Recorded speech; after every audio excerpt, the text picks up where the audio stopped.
Let's cover this. Autism Center fraud. Suspect pleads guilty to $6 million in the scheme. Abdinajib Yusuf was just 22 with no college degree when he opened his autism center in St. Cloud and started billing taxpayers. Also today, a guilty plea in federal court connected to a multi-million-dollar autism fraud scheme in Minnesota. The defendant accused of paying kickbacks to recruit... And guys... It's not my fault if he belongs to any particular race. Listen, stop it. Why do you guys get mad at me for the facts? Listen, if they happen to be of an African or Somali descent, and that just adds to the 89 percentile of the crime report that has been happening as of late in these fraud cases, what am I supposed to do except tell you the facts? Children, fake diagnoses, and bilking the Medicaid system. It is a case Lou Ragoose first broke in September. He joins us with details from the newsroom. Lou? Julie, this was a $6 million scheme run by a man who was just 22 years old when he opened this supposed autism clinic, I should try Autism this. Center in St. Cloud. Abdinajib Yusuf admitted that his so-called investors brought in unqualified staff, family members as young as 18, to do medical services, and then they recruited children from Somali families to receive services in return. Oh my god, I love this. I love this. I love that I'm going to get the racism flack for the facts. The facts are, folks, that unfortunately certain communities have certain fellas that like to engage in certain behaviors. And when they show up disproportionately, 89% of the crimes committers are belonging to a certain group. What am I supposed to do? You guys want me to report false facts? You guys want me to go, nope, guys. Whatever you're hearing on the news, it's not particularly one group. Actually, it's actually everybody. Actually, white people. Actually, the lady who ran Feeding Our Future, the $2.5 million scam, was white. So you cannot say that any black people are disproportionately blah, blah, blah. These people don't understand per capita. These people don't understand core principles of statistics. So they just get confronted with numbers that are unfortunate. You look at them and you don't want them to be true, but they are. And then they instead of confronting themselves or what they may think, instead of confronting what might actually be the truth, they instead turn in on things that they've held on to since childhood. Well, no. I've been told ever since I was a child that everybody actually acts the same, and everybody actually, when you get down to it, all has the same morals. Everybody just wants their kids to go to school. Well, actually, not everybody wants their daughters to go to school, but like everybody just wants their kids to be free and like be able to play in the streets. Well, not actually their daughters, but like whatever. Like every culture is the same. Like everybody thinks the same, and everybody's like, no, facts aren't real. Facts aren't real. No. This is like they crumble. They literally crumble when you confront them with any amount of facts, and it's unfortunate because globalism has been a value that they've been taught to uphold since the Reagan administration. It's something that's been baked into these kids ever since they've been going to school. You know what I mean? This unfortunate lie of everybody believing the same thing. It's like everybody when they were kids saw, "We are the world, we are the children," and then they saw that video and thought it was true. They saw that video and they saw Michael Jackson. This is the Michael Jackson generation. It's the generation that like heard growing up listening to, it don't matter if you're black or white. We all think the same and nobody thinks differently than you and everybody wants gays to get married. That's what these people grew up on. And it's a bunch of bullshit. And they cannot confront it. They cannot confront that some cultures might normalize rape. They cannot confront that certain cultures might normalize the fact that women are second-class citizens. They can't confront facts of reality. They can't. It's okay. Kickbacks, which were also paid with taxpayer money. Many of the kids didn't even have autism, but Yusuf admits they fraudulently got those diagnoses.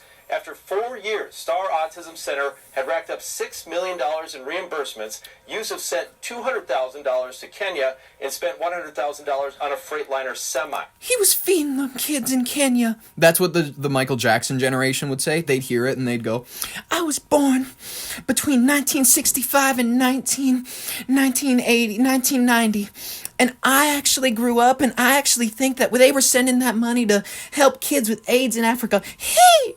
That's what they would give you. That's the response they would give you. Well, actually, we need to teach kids how to read in those countries. Hey! He did not say how much of the $6 million he kept for himself. Love it. Now, Yusuf is only the second suspect charged in what is believed to be a wide-ranging fraud scheme among autism centers. Both of these suspects have now pleaded guilty. In court today, though, prosecutors said that they plan to indict Yusuf's so-called investors who are involved with him on this scheme. He'll face about 5 years in prison when he eventually is sentenced. Should be 50. One of the most frustrating things, and there's so many, about these cases is it's $6 million, and all we know he has to show for it is maybe a $100,000 semi. Yep. Do we know if there's any ability to claw some of this back? That's right. It's too early to say in this particular case. It's all in Bitcoin. It's all in Bitcoin, or so. It's all overseas. And you know what'll happen is people will hear this additional fraud case that gets thrown onto the pile where, oh, it's $6 million, but we caught him. So, like, shut up. We've known about the fraud. We've known about the fraud for 10 years. Shut up. Stop talking about it. Stop talking about it like it's new. We're not talking about it like it's new. We're talking about it like we need to do something about it. But these people, they cannot handle that Minnesota is a dramatically mismanaged state. They can't handle the facts. They can't handle that certain communities like to engage in it more than others. They can't handle any of it. And quite frankly, these people are more lost in the delusion of globalism, more lost in the delusion of everybody believing and thinking the same way that they do. You're never going to be able to claw them back to reality. That's just a fact, and it's a sad fact that we've lost so many of these people to a land where not much makes sense. Literally a land like Alice in Wonderland, where things are turned on their head. Things are upside down. The rabbit is always late for tea. You know, things are weird in this world where things just, they don't make sense, and they never will. That's just a fact. Just like how Nancy Mace and Tim Walz had a vicious clash. She asks him, what is a woman? What? Tim, don't bungle this question, please. Don't make us look bad. This is all I ask of you, Tim. Mr. Chairman, and good morning, gentlemen. Thank you for being here today. Governor Walz and Attorney General Ellison, you have presided over one of the worst government fraud scandals in American history. True. This was money intended to feed hungry children, help kids with autism, provide food and shelter and health care to the needy, and more. You both allowed billions in these American taxpayer dollars to be pillaged and plundered by Somali pirates. You knew This was happening. You chose to do nothing about it, and in some cases, you even enabled it. Hell yes. Attorney General Ellison, you even profited from this fraud by taking campaign donations from these Somalians after pledging to help quash the investigation into them. I find your behavior despicable. Hell yes.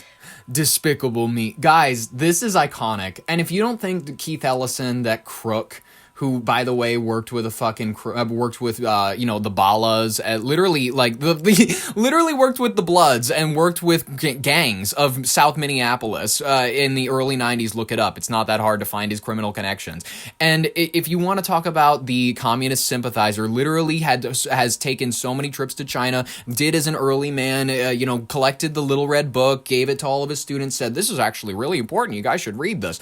If you don't know anything about Tim Walz's history in China, you don't know about his connection to the Communist Party, it's bizarre. If you don't know anything about Keith Ellison, if you don't understand why these men deserve this public tongue lashing, what are you doing? Do you even know anything about politics, or are you just like in it because you're an adult and you're told that you're supposed to be in it? Because if so, stop pretending that you know anything. We'd rather that you just watch something else. We'd rather that you honestly just go tune in to like NFL, NBA, something that you can actually comment on, something that you will be like, well, here's how General Bingus Dingus, he lined up at the 45th line, and then Bingus. talk about them, talk about your coaches, talk about all of those sorts of things that you may actually... There's a lot of people who they know genuinely more about the sports world. They'll be able to tell you about, like, this is how so-and-so's career went through here, and they really had a trouble with pills, but then they really riled it back up in the early 90s. They know more about the history of sports, the deep, like, dramas, all of that sort of stuff, than they know about their own country and their own government. It's fine. And then they will laugh at you like you're dumb for knowing things. And you just get to look at them and you get to go, they're goys, they're good goys, and it's unfortunate that no one ever woke them up, because... Now, what's it called? They're literally 80 years old. They're literally 80 years old. And they're dying on the couch watching Fox News, watching MSNBC, watching Rachel Maddow or Bill O'Reilly, whoever, channel whatever version of the country they want to hear into their head like a wizard. You know what I mean? It's whatever. Those are the people.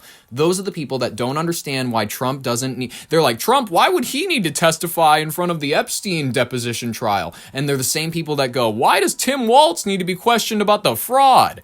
It's the same people on the same coin, just they're like, oh, I'm a solid Democrat. Oh, I'm a solid Republican.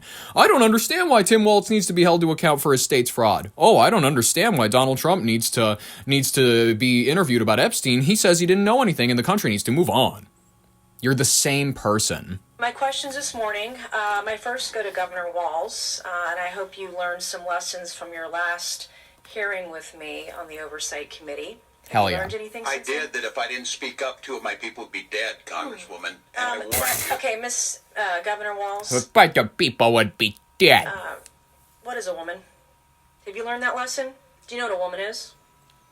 I'm the governor of Minnesota, Congresswoman. Do you know what a I'm not woman here is? to be your... Do you know what it is? Obsession. So I if you taught can't middle school at define your what obsession. a woman is, you certainly can't define what fraud is. If you can't even define what a woman is, you can't define fraud. How? It's an adult human female with a reproductive system appropriate for said adult female. Appropriate for said adult female as in, like, the uterus. They have a period, they have the menstruate. Like, that's a female. Generally, not all. By the way, there are going to be some hermaphroditical figures, as in people that are born with, like, the chromosomal issues and whatnot. And there are going to be some people that live as men or women that, like, feel weird or don't feel fully identified. Guess what? Those are going to be the who's the guy from Rolling Stones? Keith Richards is. They're going to be the Freddie Mercurys. They're going to be the bisexuals of the world. That kind of, they're cultural figures. They define shit, but they're not going to be the majority of the populace. Is that a fair thing to say? That's a pretty accurate read on most of society. How much money was spent on autism in Minnesota in 2017, Governor? I don't have those numbers in front Okay. of me. Did you prepare for this hearing today? Did you I do did. any I preparation take for this hearing Congress today? seriously. And you've seen the numbers about autism fraud in Minnesota. So we're going to do some Minnesota math with you today. Yes. Okay? Are you ready? How much money was spent on 2017 for autism in Minnesota? How much? I don't know. I wasn't the governor. Okay. Did you not just say that you prepared for this hearing today? $1 million, okay? A quick Google search or using your AI could tell you $1 million was spent. How much money was spent on autism in Minnesota in 2024? I don't have the number in front of me. As Were you governor in 2024? I was, but I'm not the Okay, head so of the your future excuse... I was, but I'm not the... Yeah, I wasn't the governor then. You can't hold me to account. Oh, but when I was governor, I wasn't the head of... Knock it off. I thought the buck stops with you. You didn't know what 2017 autism numbers were because you were not governor, and today you can't answer the numbers about 2024 as governor, and you still said you prepared for this hearing today. It's unbelievable. $343 million was spent in 2024. What percent increase is that from 1 million to 343 million? What percentage increase is that? I'm not here to be your prop. Go ahead and tell me. Wait, are you governor of Minnesota or not? Yes, I am. I'm Okay, not. well, I'm not I'm a governor- prop. I'm not a prop. You can answer a question, though. This isn't a prop. This is you can answer a question. You goon. Or South Carolina, you can share... You're a public servant. You can serve the public, bitch. I'll bet that I'm going to know the math. The math is 34,200% increase, an increase of 343 times what it was in this time period. Do you know the number of children in Minnesota? I know that Minnesota ranked as a top 3 state for children. Oh my God, shut up. That wasn't the question, you loser. And the reason that it ranks as the top 3 for children is because no matter what state your child is, and no matter what state, as in like what state your child is in, literally you could have a child in Indiana, you could apply to get them treatment as an autistic kid in Minnesota. It's so great that other kids from other states can get treatment in Minnesota. The total population in Minnesota? 5.7 million. Okay. What is the total population of children in Minnesota? This should be I don't have easy. the number in front of me right Oh now. my Governor God. of Minnesota? I know 400,000 were cut out of health care last week. that's- but Oh my God, shut the fuck up, you loser. Shut the fuck up. decisions you made. Are you governor of Minnesota? I am. And you don't know the number of children I residing don't in have the Minnesota? specific number. It's It's 5.7 million. That's your total What is your population? age? 5.7 million is the population, you retard. What is the age? 1.2 0 to 5? 0 to We 19? have approximately 1.2 million children in Minnesota. What I'm not age? even governor of South Carolina. Our population in South Carolina is 5.5 million. We have approximately 1.1 million children under the age of 18 in my home state of South Carolina, okay? As governor, I expect you to know this information. Thank God you're not Vice President of the United States. Do you know approximately how... And I'm sorry, I'll put this in the description so you can watch the rest of it yourself, but I have to agree with her. I'm glad that he's not the vice president, even though I voted for him. I am grateful that he is not the vice president, because I don't want... Menards employee, well, you actually can't return this wood because actually it's balsa wood, and once you cut the balsa wood, actually it's store policy that you can't give it back. I'm not dealing with that for 4 years, and as a matter of fact, I'm not dealing with it, thankfully, with another administration, because he has thrown in the towel, giving it to Amy Klobuchar. Folks,